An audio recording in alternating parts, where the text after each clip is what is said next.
याच्याहून कदरून कदरून हिचा नवरा हिच्यासोबत भांडतो, रागावतो, दोघांमध्ये वाद चालतात आणि ही जी होती मोठी मुलगी, जिला मुलगी झाली होती, हिने ज्या कारणामुळे हिचं घर सोडलं होतं तेच कारण आता हिच्या घरामध्ये निर्माण होऊ लागलं आणि या कारणामुळे एक दिवस ती हद्दच्या पार होऊन जाते। त्या छोट्याशा मुलीला घेते आणि रेल्वे स्टेशनवर जाते।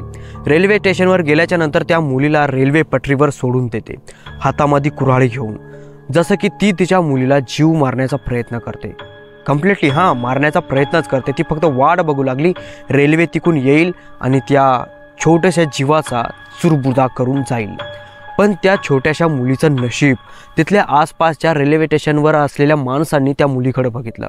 ते सगळी माणसं जमा झाली, हिच्याकडे बघितल्याच्या नंतर त्या मुलीला वाचवण्याचा प्रयत्न केला। स्टोरीचे सगळे भाग या यूट्यूब चॅनलवर अवेलेबल आहेत। जर तुमच्यापाशी हा एकच भाग आला असेल तर चॅनलमध्ये जा आणि सगळे भाग बघा।